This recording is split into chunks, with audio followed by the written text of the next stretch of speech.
കുറച്ച് ദിവസമായിട്ട് വെറുതെ ഇരിക്കുന്നതുകൊണ്ട് ഭയങ്കര ബോറടിയിട്ടാ. അപ്പം ഞാൻ എന്ത് ചെയ്തു, കുറച്ച് മെറ്റീരിയൽ എടുത്തിട്ട് വന്നിട്ട് ട്ടോ, റണ്ണിങ് മെറ്റീരിയൽ. അപ്പോൾ ദേ ഈ ഒരു കളർ നല്ല ഭംഗിയുണ്ടായിരുന്നു കേട്ടോ. ഞാൻ ആദ്യം എടുത്തത് ദേ രണ്ടാമത് കാണിച്ച രണ്ടെണ്ണമാണ് കേട്ടോ. പക്ഷേ അത് കഴിഞ്ഞിട്ട് പിന്നെയാണ് ആ ഫസ്റ്റ് കാണിച്ചു പോയി എടുത്തത്. പക്ഷെ നല്ല ഭംഗിയുണ്ടായിരുന്നു കേട്ടോ. എല്ലാ സാധനവും മേടിച്ചിട്ട് വന്നപ്പോൾ ചോക്ക് മാത്രം മറന്നു കേട്ടോ.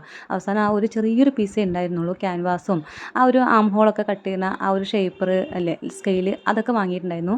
എനിക്ക് അധികം സ്റ്റിച്ചിങ് കാര്യങ്ങളൊന്നും എനിക്കറിയില്ല. ഒരു 2 മാസത്തിനടുത്ത് ഞാൻ പോയിട്ടുള്ളൂ കേട്ടോ. അതും പോയിട്ട് ഇപ്പോൾ ഒരു 16 വർഷത്തോളം ആയിട്ടുണ്ട് കേട്ടോ. അപ്പോൾ അതിൻ്റെ ഇടയിൽ എനിക്കിതുപോലെ ഓരോ ടോപ്പൊക്കെ ഞാൻ സ്റ്റിച്ച് ചെയ്യാറുണ്ട്. കുറേ യൂട്യൂബിൽ വീഡിയോസ് നോക്കിയിട്ട് തന്നെയാണ് കേട്ടോ. അല്ലാണ്ട് ആ സ്റ്റിച്ചിങ് പഠിച്ചതിൻ്റെ ഓർമ്മയൊന്നും ഒട്ടും തന്നെ ഇപ്പോൾ ഇല്ല.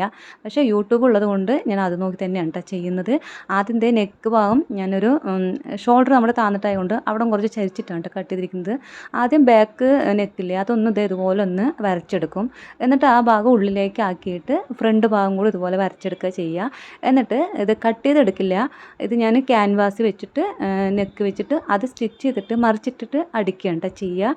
ലൈനിങ് കാര്യങ്ങളൊന്നും വെക്കുന്നില്ല കേട്ടോ. കോട്ടൺ ആയതുകൊണ്ട് തന്നെ ഇപ്പോൾ ചൂടുകാലം കൂടിയല്ലേ, അപ്പോൾ ലൈനിങ്ങിൻ്റെ ആവശ്യമൊന്നുമില്ല, അധികം നെല്ലടിക്കണമൊന്നുമില്ല കേട്ടോ. അപ്പോൾ അത് ഇതുപോലെ സൈഡ് ഷേപ്പൊക്കെ ഇതുപോലെ കട്ട് ചെയ്യും. ആ സൈഡ് ഷേപ്പ് കഴിഞ്ഞ് കഴിഞ്ഞാൽ ആദ്യമൊക്കെ ഞാൻ ഒരു റൗണ്ടിലാണ് കേട്ടോ ആ ഓപ്പണിൻ്റെ ഭാഗം കട്ട് ചെയ്യാറ്. പിന്നെയാണ് മനസ്സിലായത് ഞാൻ കറക്റ്റ് സ്കെയിൽ വെച്ചിട്ട് ആ സ്കെയിൽ സ്ട്രെയിറ്റായി വെച്ചിട്ടാണ് കേട്ടോ ഓപ്പണിൻ്റെ ഭാഗം കട്ട് ചെയ്യുക. അപ്പോൾ നമുക്ക് സൈഡ് മടക്കി അടിക്കുമ്പോൾ കറക്റ്റ് വൃത്തിയിൽ കിട്ടും കേട്ടോ. ഇതാണ് കേട്ടോ അതിൻ്റെ ഫുള്ളായിട്ട് അടിച്ച ശേഷം എങ്ങനെയുണ്ടെന്നൊന്ന് പറയണം കേട്ടോ. പിന്നെ നമ്മുടെ ചാനൽ ഇഷ്ടപ്പെടുകയെന്നുണ്ടെങ്കിൽ, ചാനലിലെ വീഡിയോസൊക്കെ ഇഷ്ടപ്പെടുകയെന്നുണ്ടെങ്കിൽ ചാനലൊന്ന് സബ്സ്ക്രൈബ് ചെയ്യുക, ലൈക്ക് ചെയ്യുക, ഷെയർ ചെയ്യുക. പുതിയ വീഡിയോ ആയിട്ട് വരാം കേട്ടോ.